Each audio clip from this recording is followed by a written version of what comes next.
Gold hub తాకట్టులో ఉన్న బంగారాన్ని విడిపించి కొనబడును. అదే రోజు ఆన్లైన్ ధరకు కొని డబ్బులు ఇవ్వబడును. భార్య భర్త మధ్యలో ఓ మహిళ. ఇప్పుడు ఇదే వైజాగ్ లో హాట్ టాపిక్ గా మారింది.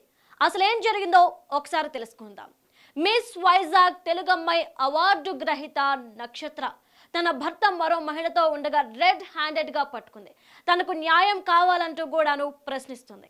ఇక భార్య భర్తలు ఇద్దరు కూడాను 4 ఏళ్లుగా దూరంగా ఉంటున్నట్టు తెలుస్తుంది. ఇద్దరు కూడా సినిమా ఇండస్ట్రీకి చెందిన వాళ్లే కావడం ఇక్కడ మరో హాట్ టాపిక్ అయితే. అసలు వీరి కథలో ఏం జరిగింది, అలానే వైజాగ్ లో రెడ్ హ్యాండెడ్ గా పట్టుకున్న క్రమంలో అసలు ఏం జరిగిందో ఒకసారి వీడియో చూద్దాం.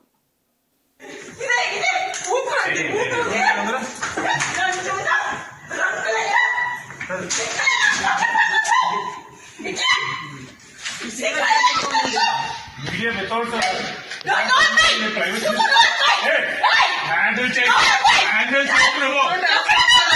without permission private property లో ఎలా వస్తారండి?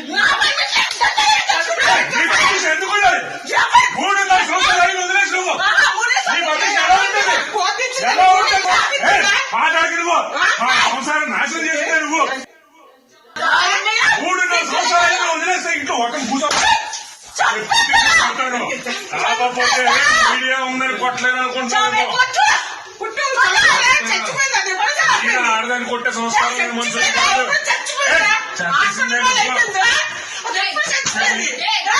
Please go. నువ్వు చూసుకుని ఓవర్ హ్యాండ్లింగ్ జరుగుతుంది.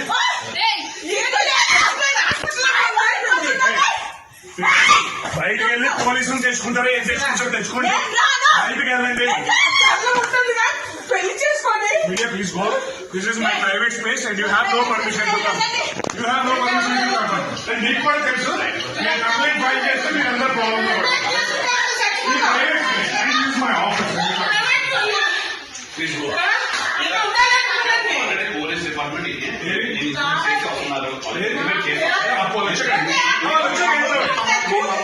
ఇది నా ప్రైవేట్ స్పేస్ అండి. ఎవరు చెప్పారు మీకు?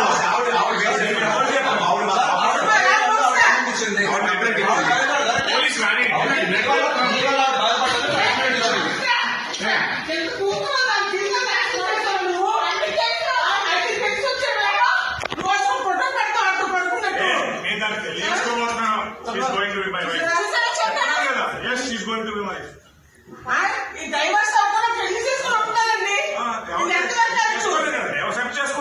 మీడియాలో చెప్తున్నాడు. చేసుకోండి.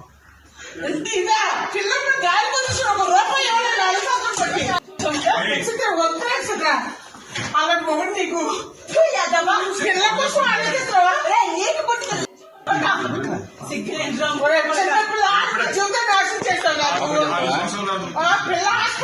సో ఇక్కడ మనం చూస్తే గనక రెడ్ హ్యాండెడ్ గా పట్టుకున్నప్పుడు ఏం జరిగింది అనేది ఒకసారి మనం విజువల్స్ లో చూసాము. అయితే వీళ్ళిద్దరూ కూడా దగ్గర 3.5 ఏళ్లుగా విడిగా ఉంటున్నారు. ఇదే క్రమంలో డివోర్స్ కి కూడా అప్లై చేసినట్టు ఇతను చెప్తున్నాడు. అలానే వాళ్ళ వర్షన్ కూడా డివోర్స్ కి అప్లై చేసినట్టే చెప్తున్నారు. ఈ నేపథ్యంలో నేను తర్వాత చేసుకోబోయే అమ్మాయిని డివోర్స్ తీసుకున్నాక ఎవరినైతే చేసుకోవాలి అనుకుంటున్నానో ఆ అమ్మాయితో నేను ఉన్నాను, తప్పేంటి, ఇది నా ప్రైవేట్ ప్లేస్ అని చెప్పేసి అని కూడా అతను చెప్పడం మనం చూస్తున్నాము. ఇదే క్రమంలో తిను డివోర్స్ తీసుకోకుండా మరొక అమ్మాయితో ఎలా ఉంటావు, ఇది ఎంతవరకు కరెక్ట్ అంటూ కూడాను కూతురు గురించి ఆలోచించు అంటూ కూడా ఆమె ప్రశ్నిస్తుంది. ఇక్కడ మనం చూస్తే గనక నక్షత్ర తన భర్తను కూడా కొట్టింది. ఇదే నేపథ్యంలో ఇద్దరు కూడా అతను కూడా తిరిగి నక్షత్రాన్ని మెడ పట్టుకుని బయటకు గంటడం కూడా మనం ఈ విజువల్స్ లో చూసాము. అలానే ఎవరైతే మహిళ సారా ఎవరైతే ఉన్నారో ఆమెను కూడా వీళ్ళు కొట్టడం కూడా మనం క్లియర్ గా చూసాము. డోర్ ఓపెన్ చేయగానే వారిద్దరూ లోపల ఉండడం, ఇది విజువల్స్. మీడియాని వాళ్ళని తీసుకెళ్లి నక్షత్ర రెడ్ హ్యాండెడ్ గా భర్తను పట్టుకుంది. ఇక తర్వాత తల్లి కూడా ప్రశ్నిస్తుంది, ఇలాంటి భర్తను నువ్వు ఎందుకు పెళ్లి చేసుకున్నావు, ఎందుకు ఈ ప్రశ్న వచ్చింది అంటే ఇద్దరు కూడా లవ్ మ్యారేజ్ చేసుకున్నారు.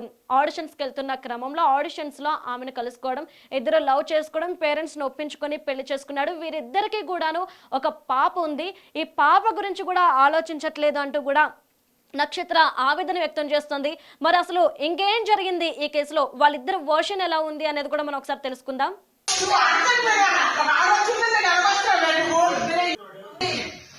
అది అంత దిక్కుమాలంటే చూడ ఆడపిల్లకి ఇల్లు నువ్వు ఈ కోట్లు చేయాలి.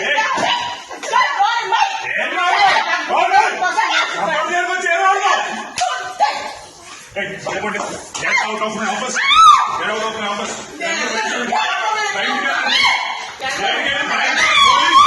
Come along with the policeman. Understand?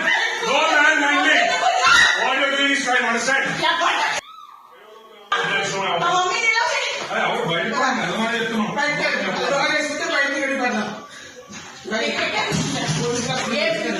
ఇక్కడే కూర్చో. ఆల్రెడీ పోలీస్ వాళ్ళకి ఇచ్చారు కదా మీరు.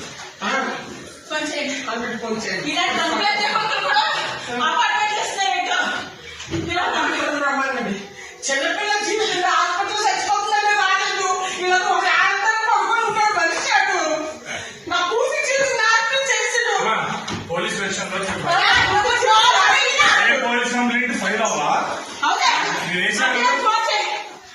నా కూతురు జీవితం నాశనం చేసాడు రాము ఇక్కడ మరొక విషయం ఏంటి అంటే మెడ పట్టుకొని అంటే ఎవరైతే ఆ అబ్బాయితో ఉందో ఆ అమ్మాయిని కొడుతున్న క్రమంలో అలానే నక్షత్ర తన భర్త మీద కూడా చేసుకోవడం మనం చూసాము. ఈ క్రమంలో తను కూడా కోపానికి గురయ్యి తన మెడ పట్టుకొని బయటకు గెంటేశాడు. తన రూమ్ నుండి మెడ పట్టుకొని బయటకు గెంటేసి ఇది నా ప్లేస్, ఇది నా ప్రైవేట్ ప్లేస్, ఇక్కడికి మీరెందుకు వస్తారు, ఏదైనా ఉంటే బయట మాట్లాడుకుందాం. అండ్ అలానే వీళ్ళు మీడియాతో పాటు పోలీసులకు కూడా కంప్లైంట్ చేశారు. అయితే పోలీస్ కానిస్టేబుల్ కూడా అక్కడికి రావడం జరిగింది. ఎవరైతే సారా ఉన్నారో సారాని అలానే తనతో ఉంటున్న అబ్బాయిని కూడా నక్షత్ర భర్తని సారాని ఇద్దరిని పోలీసులు స్టేషన్కి అయితే తీసుకెళ్లి విచారిస్తున్నారు. ఇక ఈ క్రమంలో అసలు నక్షత్ర వచ్చేసి తను మంచివాడే కాదు, నేను తెలియక పెళ్లి చేసుకుని మోసపోయాను, నా బిడ్డను కూడా వదిలేశాడు, 4 సంవత్సరాలుగా నేను బిడ్డ యోగక్షేమాలు నేను మాత్రమే చూసుకుంటున్నాను అని చెప్పేసి ఆమె చెప్పుకొస్తుంది. ఈ క్రమంలో తన భర్త వచ్చేసి ఇదంతా మా అత్తగారు వల్లే మా ఇద్దరి మధ్య కూడా గొడవలు స్టార్ట్ అయ్యాయి, అసలు ఆవిడే లేకపోతే మా మధ్య గొడవలు ఉండదు, ఇదంతా చేసుకున్నది మీరే కదా అంటూ కూడా రివర్స్ అవుతున్నాడు. ఇక మరొక విషయం ఏంటి అంటే గనక వీళ్ళిద్దరూ కూడా పాప విషయం గురించి అయితే ఏ మాత్రం ఆలోచించట్లేదు. ఒకరి మీద ఒకరు ఆరోపణలు చేసుకుంటారు. ఇక కోర్టులో కేసు కూడా నడుస్తుంది వీరిద్దరికి సంబంధించి. పోలీసులు చెప్తున్నది ఏదైతే డివోర్స్ కేసు ఒకటి నడుస్తుంది వీళ్ళిద్దరి మధ్య కూడా కోర్టులో ఉంది. కాబట్టి ఏం జరుగుద్ది అనేది వేచి చూడాల్సిన అంశం అయినప్పటికీ కూడాను ఇక దిశలో కూడా వీళ్ళిద్దరికి కౌన్సిలింగ్ జరిగినట్టు తెలుస్తుంది. ఈ కౌన్సిలింగ్ లో కూడా వీరిద్దరూ విడిపోవాలి అని నిర్ణయం తీసుకున్నట్టు తెలుస్తుంది. ఇక్కడ నక్షత్ర భర్త వచ్చేసి ఈమెపై మరొక ఆరోపణ చేస్తున్నాడు. ఈ ఎంక్వైరీలో ఏదైతే సెక్షన్స్ జరిగాయో ఆ సెక్షన్స్ లో నాకు 3 కోట్లు ఇస్తే ఆ అబ్బాయిని నేను వదిలేస్తాను, తనకి నాకు ఎలాంటి సంబంధం ఉండదు, ఒకవేళ 3 కోట్లు ఇవ్వకపోతే గనక నేను ఆ అబ్బాయిని హింసిస్తూనే ఉంటాను, తన సినిమా ఎలా తీస్తాడో నేను కూడా చూస్తాను, సినిమా తీసే ప్రసక్తే లేదు, అది రిలీజ్ అవ్వదు కూడాను, నేను అడ్డుపడుతూనే ఉంటాను, ఇలానే వేధిస్తుంటాను, నాకు 3 కోట్ల రూపాయలు ఇస్తే గనక నేను ఆ అబ్బాయికి దూరంగా వెళ్ళిపోతానంటూ కూడాను చెప్పింది అని చెప్పేసి కూడా అబ్బాయి నక్షత్ర భర్త చెప్పుకొస్తున్నాడు. ఇక నక్షత్ర వర్షన్ వచ్చేసేపాటికి ఆ అబ్బాయి ఏ మాత్రం మంచివాడు కాదు, సో వాడికి అమ్మాయిల పిచ్చి ఎక్కువ, రోజుకు ఒక వర్జన్ కావాలంటూ భార్యగా నన్నే అడుగుతూ నా దగ్గరే చెప్తూ ఉండేవాడు, సో ఇలాంటి వాడితో నేను ఎట్లా వేగగలుగుతాను, నా గురించి కానీ నా బిడ్డ గురించి కానీ పట్టించుకోవడం మానేశాడు, తన చదువులకు కానీ దేనికి ఒక్క రూపాయి కూడా ఇవ్వట్లేదు, ఈ పరిస్థితుల్లో నేను అబ్బాయితో ఎలా కలిసి ఉండగలను అంటూ కూడా నక్షత్ర ప్రశ్నిస్తుంది. ఇక మరొక ప్రశ్న ఏంటంటే డివోర్స్ అవ్వలేదు, డివోర్స్ కేసు కోర్టులో నడుస్తున్నప్పుడు ఒక అమ్మాయితో ఎలా రిలేషన్ లో ఉంటాడు, ఆ అమ్మాయిని నేను పెళ్లి చేసుకోబోతున్నాను అని ఎలా చెప్తాడు, డివోర్స్ అయిన తర్వాత కదా ఏదైనా చేయాల్సింది అంటూ కూడా నక్షత్ర చెప్పుకొస్తుంది. 6వ వర్షన్ వచ్చేసేపాటికి మేమిద్దరం కొలీగ్స్ కలిసి పని చేస్తున్నాము, అంతకు మించి ఏమీ లేదు అంటుంది. ఇక ఈ అమ్మాయి విషయానికి వచ్చేసేపాటికి నక్షత్ర భర్త కేవలం ఆడిషన్కి వచ్చింది, తనకి అకామిడేషన్ కల్పించాలి కాబట్టి అక్కడ ఉండమన్నానే కానీ నాకు ఎలాంటి సంబంధము లేదు, సో నేను జిమ్ నుండి వచ్చి రాగానే పక్కా ప్లాన్డ్గా నా భార్య వచ్చి ఈ విధంగా గొడవ చేస్తుంది, ఎప్పుడైతే పోలీసుల ముందు కూడా ఆ అమ్మాయి నన్ను వదలను 3 కోట్లు డిమాండ్ చేసిన విషయం పోలీసులకు కూడా తెలుసు, ఇది అప్పటి నుండి కూడా నన్ను బెదిరిస్తూనే ఉంది, కానీ ఈ రోజు తను ఏదైతే చెప్తుందో అది చేసి చూపించింది అంతే తప్ప ఇందులో ఎలాంటి ఉద్దేశము లేదు, ఇదంతా కూడా కక్షపూరితంగా ఉంది, నన్ను నా ఇమేజ్ ని డ్యామేజ్ చేయడం కోసమే తను ఇదంతా చేసింది అంటూ కూడాను నక్షత్ర భర్త చెప్పుకొస్తున్నాడు. అసలు వీరి విషయంలో ఏం జరగబోతోంది, పోలీసులు వీరి విషయంలో ఎలాంటి కేసులు నమోదు చేశారు, ఎందుకంటే కోర్టులో ఆల్రెడీ కేసు నడుస్తున్న టైంలో ఈ విధంగా జరగడం ఏ విధంగా వీళ్ళ కథ మలుపు తిరగబోతుంది అనేదైతే వేచి చూడాల్సిందే.